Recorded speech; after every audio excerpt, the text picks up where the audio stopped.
Well, here's the main man here today, Terry O'Neill. Well, I met him, he was only 15 or 50, Terry, on the Honda 50. Were you on the Honda 15 or 15 on the I was 16, I think. And were you? Yeah, I think I was 16. I might have been 15. Well, what you're known as, Terry, and I'm going to tell everybody out here. Not only were you the manager of the Skid Row. No. You were for 2 weeks. I wasn't, forget that. You're the manager at Tin Lizzie. No, I was the first roadie for Skid Row. But that was the same as being a manager, so there was nobody in charge. Ah, there was only Ted and various people. Okay. And what about Tin Lizzie? I was their first manager. Yeah. And what about the movement? The movement I was a roadie for about 2 weeks while I wasn't a roadie with Skid Row. But I've had a little row with Skid Row. Yeah. So you got 2 weeks for everybody, don't you? And I just found a letter today. Yeah. When I was looking through things from the Phoenix Park, from the Board of Works. Yeah. Saying that they're not going to prosecute me for the open air show that we ran in the Hollow in the Phoenix Park you ran for Skid Row. Yeah. And that show was the very first rock and roll show ever. What in year was Ireland. that? What year was that? I think it was 1971. You ran that. You did. I did. Yeah, you ran it. Because you announced it. Okay.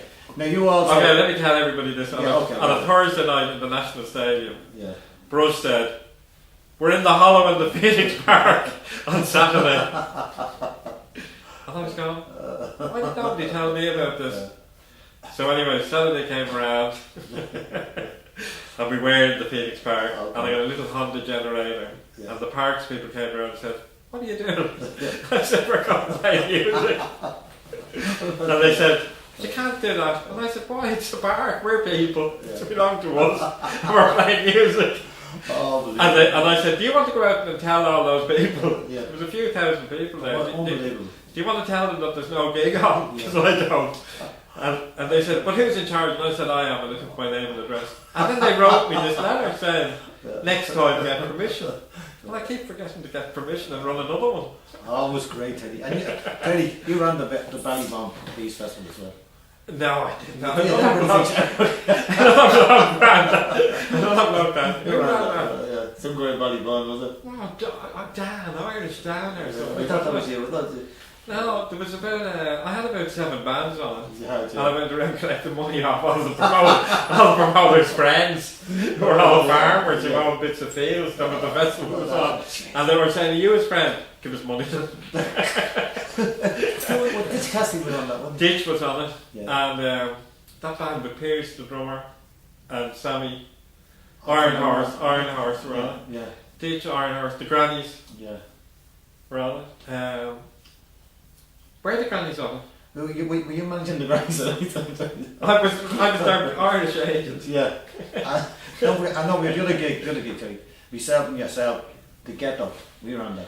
The Ghetto on a Tuesday night at the Five Club was a fantastic gig. It was Skid Row every week. Yeah. This would have been 1968, I think. Yeah. And it was every Tuesday night. And it was Skid Row, but instead of the usual kind of rock bands, we brought in Dr. Strangely Strange, who were like an incredible string band type of band, and the Press Gang, who were a cappella, and I can't remember actually. You know. Tara Telephone, that's right. who became Horselips. Yeah, and what about the two boys that became Tin and now Leo? Oh, Leo and Sonny do it, right? They were there. And anybody who was kind of playing acoustic-y, kind of something different type of music. Yeah. Can you remember where that logo was? The Ghetto. It was something. Oh, I nearly knew it. I found in the Downbeat magazine, Dick made the drummer with Oscar Peterson said it. Control freedom is our aim.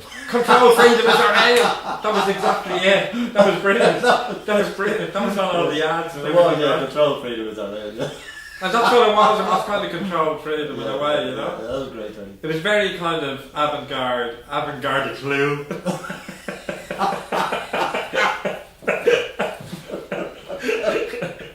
Anyway, hold on. Then the first place was in Uncle Bill's club. Uncle Bill, the Little Abbey Street. Yeah. That was the first place we met, wasn't it? Somewhere I met you. Well, I probably met you in the Moulin Rouge when I would have done support to the Uptown band. It's not the night you fell off the drums. I would have fallen off the drums. I often did fall off the drums. I often slept for a while towards the end of the gig. I think you fell off the drums that night. we used to get a bit excited, all right. You know what I mean? We did the Five Club one night with a Belfast band called The Method. Yeah.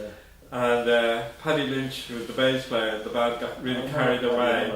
And we were doing Who's My Generation. And they were from Belfast and they had massive Marshall stacks. And they had brand new equipment because you could get higher purchase in North of Ireland anyway. Yeah. So Paddy got carried away and then everybody got carried away and we smashed up the gear. Yeah. Smashing their gear. Yeah. There was a bit of trouble that night. Yeah. But we were so young, our parents were all rang up by the O'Briens around the Five Club and they all kind of got us and got us away before we were killed. So you were only 16 then, didn't you? Well, then I was probably only 15. That's what I thought, yeah. 15 Yeah. when I made the force with the Honda 50. Yeah, and then You used to and drive the big day for me was when yourself and Ted called on the door and said, "Can we have it on your bass drum pedal?" Because we're starting a new band and we're playing the Club of Go-Go tonight. And Noel is going to use a double drum kit, the first ever in Ireland to use a double drum kit. And I said, "You can, but I'll have to go with it to look after it." Yeah. And that's how I became the roadie. That's Really. right. And you were just saying, the reason that you fell out was when you were at that building the slideshow. Jacob's biscuit tins. And you had a bulb in each of them. Yeah. And I think there was 6. And we had coloured gels. Yeah, something anyway. Like orange and purple. And it came to the end of the night. I feel I started jumping on them and kicking them around the place. You got a moody and headed off there. He was just Guy Pilot or something. Something like that. But you got annoyed anyway. I got very annoyed after all the work. Completely got annoyed. And I had the outside of them covered with the paper that is used by binders on really expensive books. You know, that's kind of psychedelic Was that a kind of paper. And I kind of wallpapered the outside of them with this psychedelic paper. You done something, you remember that? They were very nice. Yeah, easy to jump on top of. Easy to smash up, you know. I'll never forget it. And Philip smashed them, did he? Philip was jumping around, and then I seen. Did you help him? I was kind of kicking at them as well. And I just seen your face. So I went off of the movement for 2 weeks, just You when did. they brought out their record, Here Comes the Sun. Head And there were for the- big crowds. head for the sun, They needed a professional roadie just for those 2 weeks anyway. I was getting well paid, that's why I was. But Well, I then could have been getting up to 4 with a gig. But they kicking the drums around as well. They were throwing No. cymbals at each other. No, Alan Tone. Alan died, didn't he? He did, unfortunately. And Pat Quigley and Pat John Quigley. Farrell was out the front. John Farrell out front. I haven't seen John in a good while. Yeah, I And don't know then if he's been he fired. was playing guitar, I think, at that stage as well. But so you were with them for a few weeks anyway. And then the other thing is, I was also with Skid Row when Gary did his first gig at the Longford Tennis Club. Okay. But that was recorded as well, and I never heard what happened to those recordings. And Remember, they turned up last year. Did they? Yeah. that somebody was in another room with. That's right, yeah. Who was doing that recording? I don't think it was a lad from I think What was Keith it called? Allen was playing a bit of saxophone maybe as well. It was a lad from I know a the card band. studio was doing it. Remember that? Who? How many was in that band? They turned up the missing tapes. So we got 2 days out of that. Like Oh, I've really? got 3 weeks out of Bon Jovi. We only got 2 weeks out of the missing, 2 days out of the missing tapes. I have to listen to the missing tapes. Well, But anyway, that was Gary's first gig with you, right? yeah. Because he just arrived out and played the whole set without even rehearsing it. And you recorded it, right? That's right, yeah. And then, the first gig he ever did as his band, the Gary Moore Band, he did in the Metropolitan Hall in Abbey Street. Yeah. And I promoted the gig. A beautiful old Victorian kind of hall. You ran So that like gig, a- yeah. I ran that. Yeah. I think it was the very first gig I ever ran myself with Mel O'Cantle and Johnny Dillon as the supports, and I still have the poster for it actually, right? Right. And then the very last time we played in Dublin was at the Jimmy Faulkner gig, That's right. You organised that as well. and I organised that as well. Do you know what? You're more needed in the Irish rock thing than I am, Terry. You're at everything. You ran every day. You're at the start of this, you're at the end of that. The end of that, Well, that's, you know, I was at the end of my own career. well, the one thing, you know. Yeah, hold on. So, Terry, like you've done loads of things. When you were in America, that was good. I was in America for about a year. I ran a club called Bang On. We had great people like Rick Danko, Jeff Buckley, Shane McGowan actually did it. Not with the Pogues, he did it with a New York Pogues tribute band called the Rogues. So it's Shane McGowan and the Rogues. Right? And they were as good as the Pogues, I have to say. And Black 47, that band, who were a good band. Yeah. And I had the Sun Rhythm section that had DJ Fontana and all of the guys that played with Elvis Presley. And they were outside the club. This is a true story, right? Yeah. They were outside the club, right? Yeah. It's like an old-fashioned 50s American car, like a Chevrolet or something, right? And a trailer with their gear in it, right? Yeah. And I saw them outside. I was going in or out of the office, you know. And I saw them sitting out there, and I went over and I said, "You the Memphis Rhythm section?" And I said, "We are, sir." Like this, right? Yeah. And I said, I can get the place opened up and you can go in if you want, you know. We weren't expecting you till 4 or whatever, it might have been 3 o'clock. We're okay here, son. Sir, I think you were gone. Yeah. And I said, now there's a meal for you and everything, that's okay, sir. And then the thing was, they were bringing in their own gear. Kind of, yeah. Right? Yeah. And after the show, which we didn't do very well now, I'm not even going to say how many people were there, but it wasn't one of those packed gigs, right? Yeah. And it was a bit sad because it was a fantastic gig, right? Yeah. And at the end of the gig, there they were bringing their gear back out, you know, and driving off. And they weren't staying in New York; they were probably driving to Memphis. I don't know where they were going, right? But you just kind of felt these guys have played with Elvis Presley. This is the music business, you know what I mean? It's kind of like you say that to the boys. You were Elvis in the rhythm section, like. Well, I knew they were. Yeah. I recognised them and everything, you know what I mean? But it was just unbelievable. DJ Fontana and thing. The other guy, the famous guy whose name I've forgotten at the minute. What was he playing? Had died. What's Bill Black on the bass? Was that? I don't know. No, the guy's still alive. Scotty Moore's still alive. So one of the guys had died.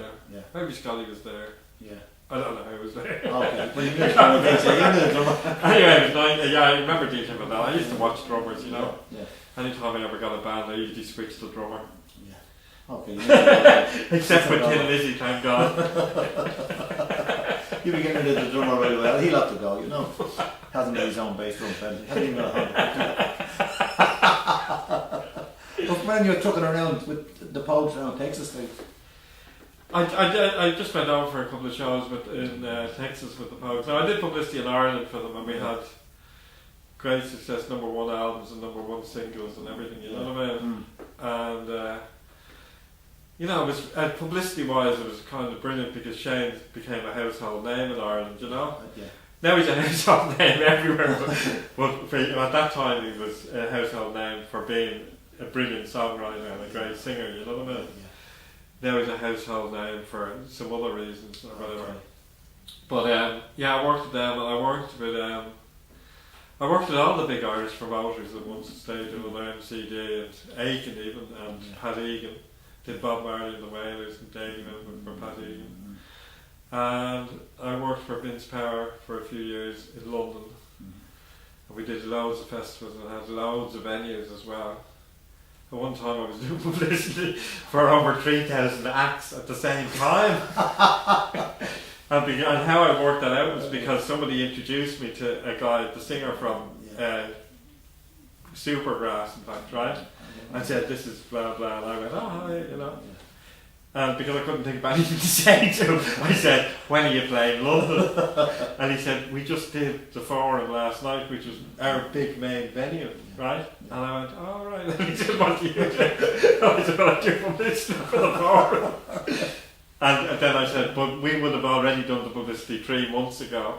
And sold it out. Well, it was sold out, wasn't it? And your man goes, "Yeah, it was sold out already." But it was one of those things where you're churning out the stuff all the time, you know. Like to be 80 or 90 acts on some of the festivals, you know. And it was good, it was exciting and all that kind of stuff, you know. But I find it hard now to try and do any small gigs. That's all. The only gigs I'm playing are the ones I said I'd never play again. Anyway.